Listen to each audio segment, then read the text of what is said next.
Masalahnya Bitcoin ini bukanlah perusahaan. Bitcoin ini tidak punya revenue atau omset penjualan dan laba operasional. Model valuasi untuk saham perusahaan yang mana bisa dipakai untuk melakukan valuasi aset lain. Kalau begitu, coba Anda lakukan valuasi terhadap suatu komoditas, crude oil misalnya. Di tahun 2020, harga crude oil ini sempat anjlok jadi negatif loh.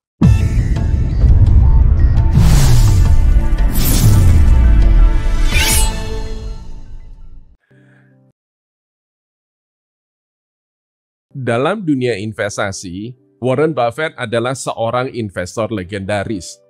Siapa yang tidak kenal Warren Buffett? The Oracle of Omaha. Warren Buffett ini tiap setahun sekali hadir dalam acara RUPS tahunan Berkshire Hathaway. Seperti biasa, Warren Buffett dan rekannya, Charlie Munger, akan hadir mempresentasikan kinerja Berkshire Hathaway serta membahas berbagai isu lainnya yang sedang viral di dunia investasi. Dalam salah satu acara Berkshire Hathaway tersebut, Buffett menyebut Bitcoin kemungkinan adalah red poison square alias racun tikus kuadrat. Tidak berhenti di situ saja, Charlie Munger, rekannya, menyebut Bitcoin sebagai disgusting atau menjijikkan, stupid alias bodoh, immoral atau tak bermoral, dan turds alias Jamie Dimon, CEO JP Morgan, bilang kalau Bitcoin ini tidak punya nilai intrinsik dan ini adalah emasnya orang bodoh.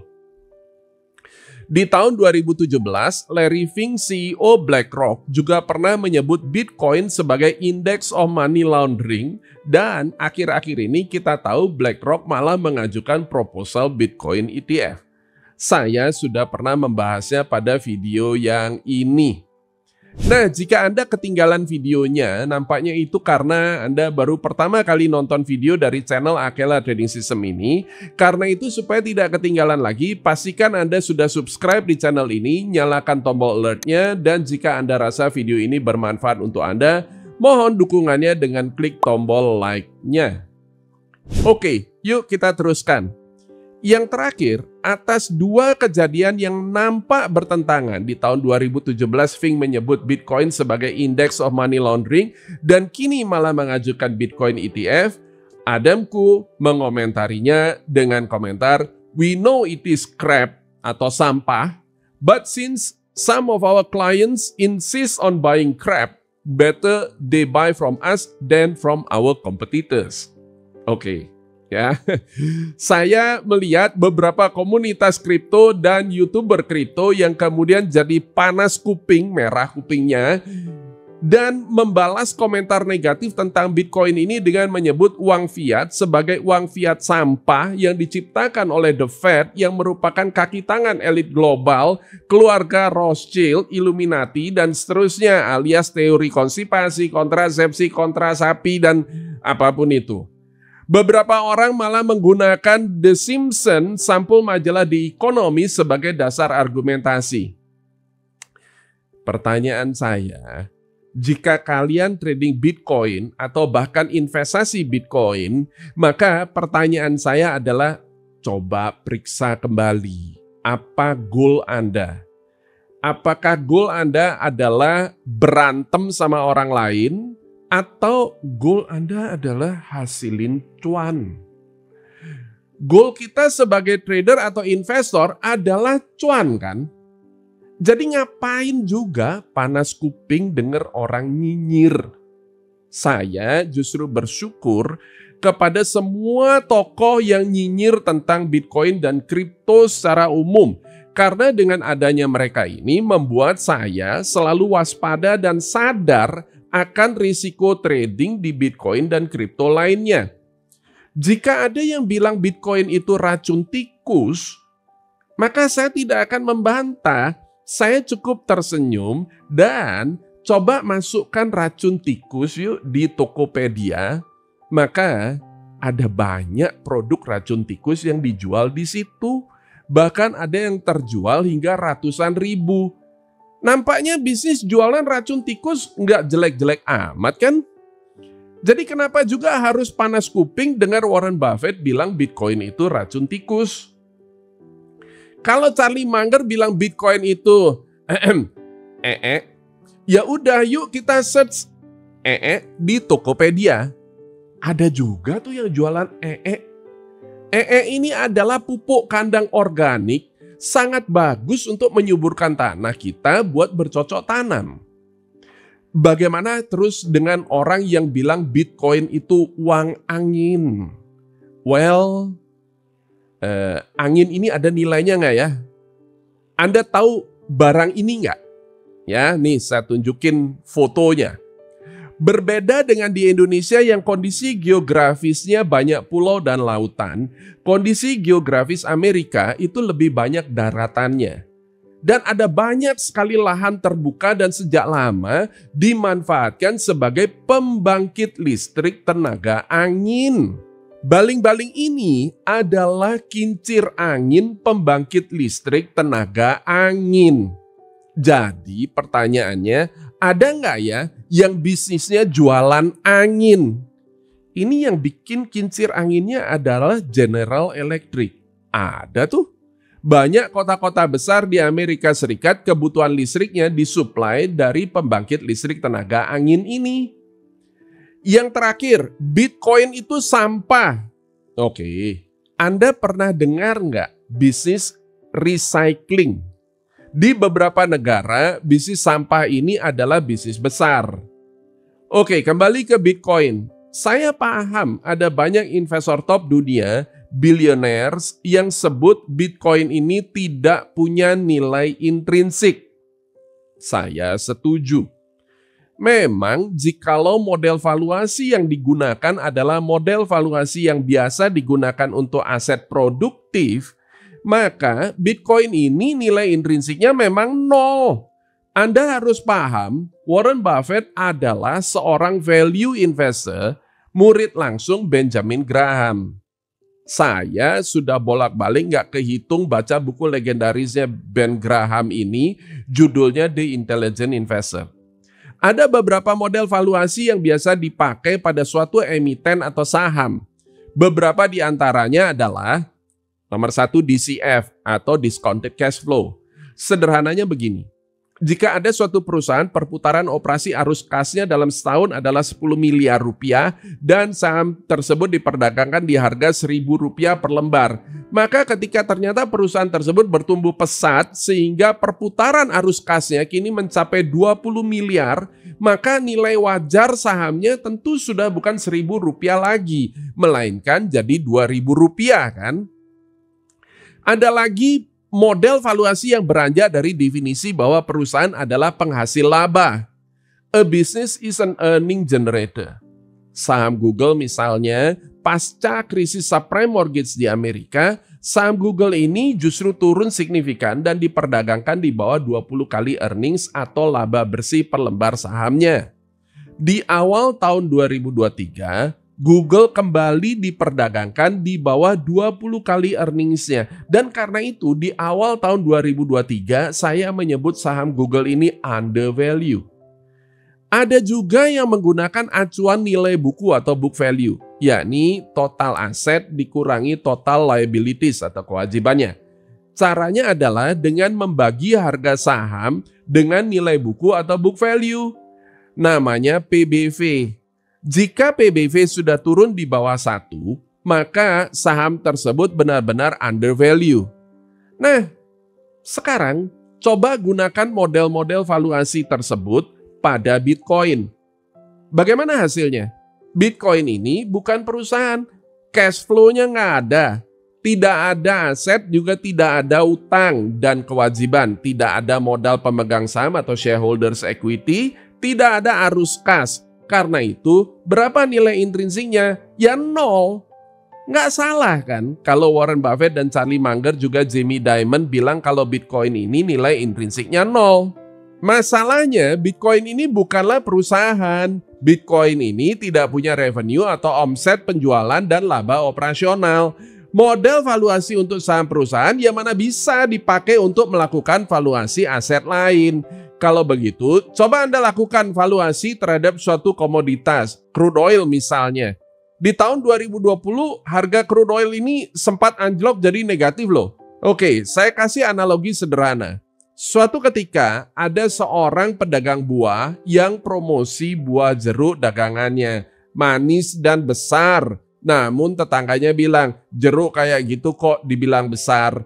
Jeruk dagangan saya jauh lebih besar. Dan sesudah dibandingkan, ternyata jeruk tetangganya adalah jeruk Bali. Oh ya jelas, keduanya adalah buah yang berbeda. Kita tidak bisa menggunakan standar ukuran buah tertentu dengan buah yang berbeda.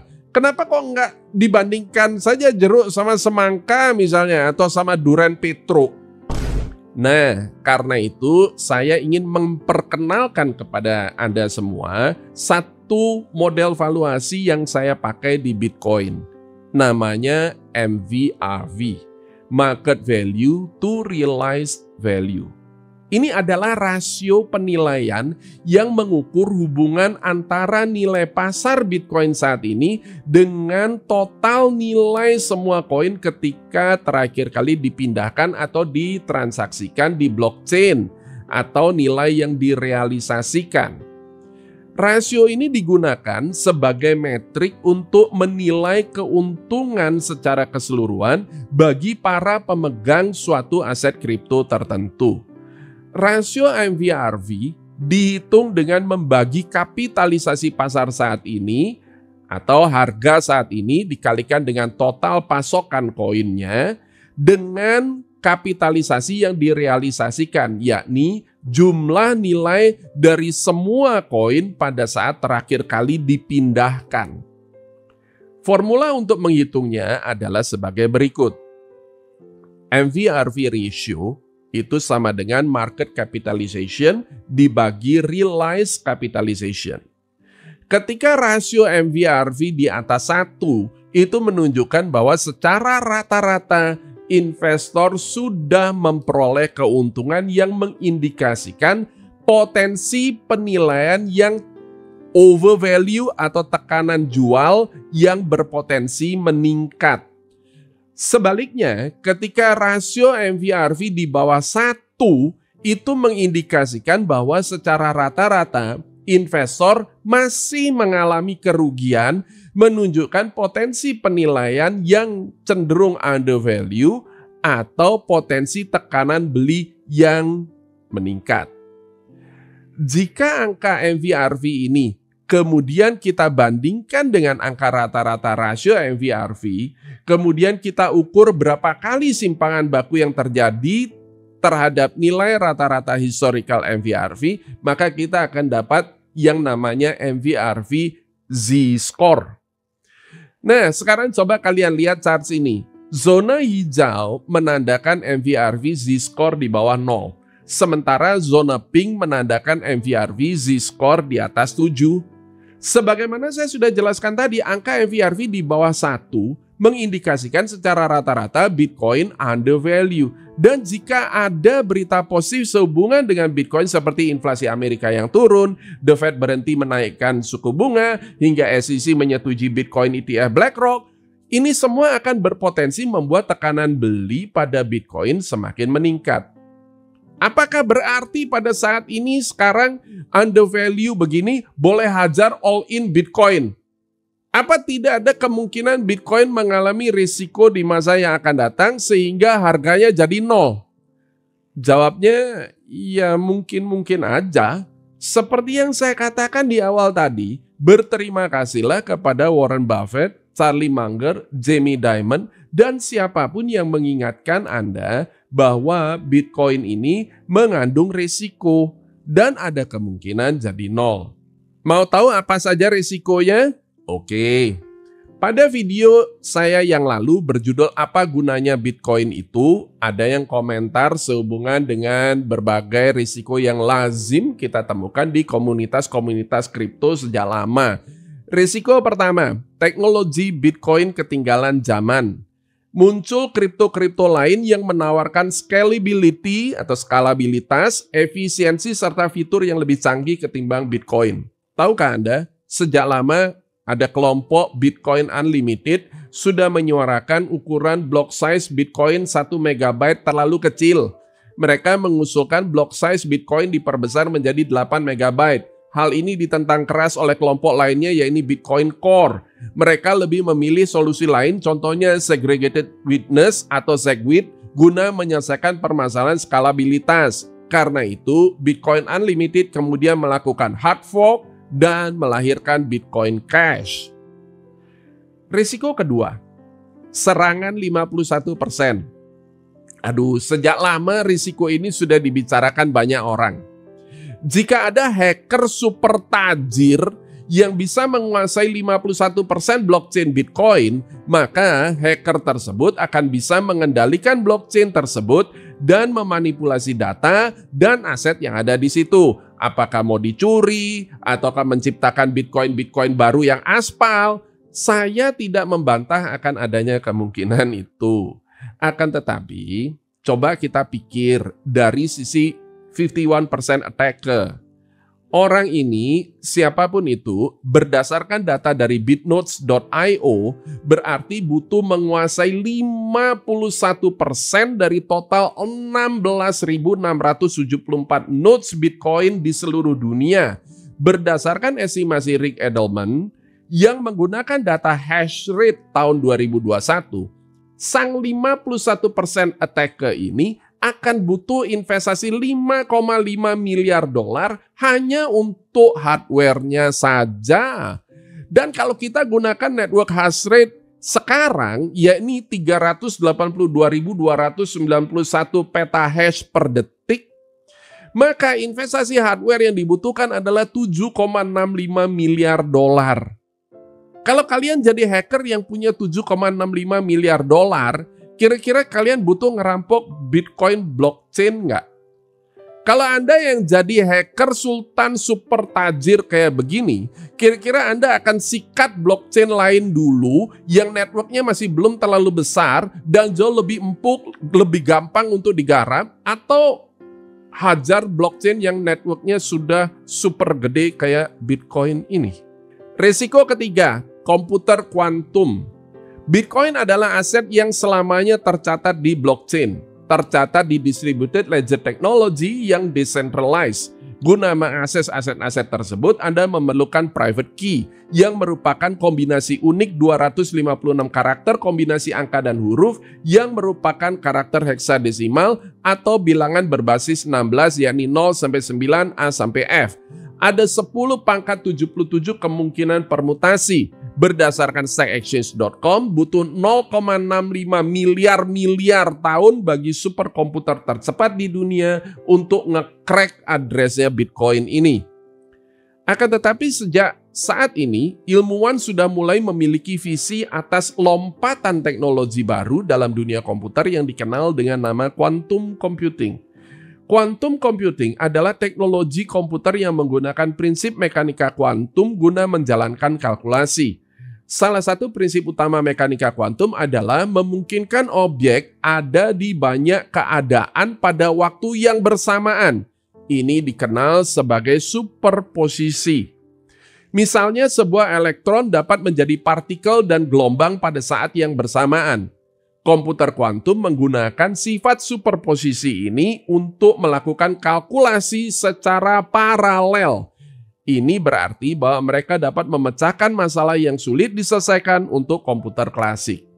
Akan tetapi, ini masih dalam tahap awal pengembangannya, dan kemungkinan baru tercipta 2 dasawarsa yang akan datang. Pertanyaannya, jika ada komputer kuantum, apakah para penggiat Bitcoin nggak pakai komputer kuantum juga?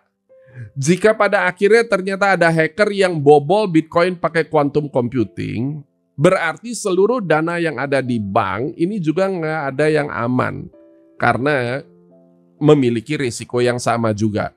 Bahkan termasuk juga keamanan negara tentunya juga nggak aman. Namun lagi-lagi ketika terjadi satu lompatan teknologi, apa iya kita semua bakal ndak upgrade pakai teknologi yang baru tersebut? Jadi, apakah ada kemungkinan Bitcoin ini jadi nol? Well, kendati pun kecil, kemungkinan ini tetap ada.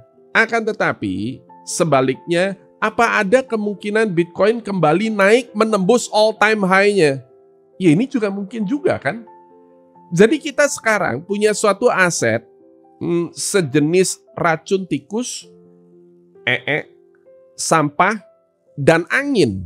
Di mana pada saat video ini saya buat, harganya adalah 30.358 US dollar dan punya peluang tembus all time high di 69.000 jadi 100.000 dolar atau bahkan lebih.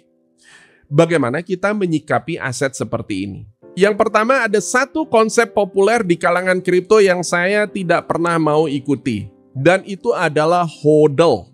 Hold on for dear life, alias di hold terus seumur hidup, tidak pernah profit taking. Nah, coba kembali ke tujuan awal yang saya jelaskan di video ini. Apa tujuannya trading atau investasi Bitcoin? Tujuannya adalah profit, cuan. Lah kalau nggak pernah take profit, ya kapan mau profitnya? Bahkan long term investor saja itu profit taking. Rekan saya, Bapak Endra Martono Lim, bahkan menciptakan TIMO Quantitative Trading System untuk memberikan indikasi kapan saatnya tren suatu kripto mulai bergerak naik, buy, dan kapan mulai bergerak turun, profit taking. Saya sudah mengujinya justru pada saat crypto winter di tahun 2022 dan semuanya sudah saya videokan pada video yang ini.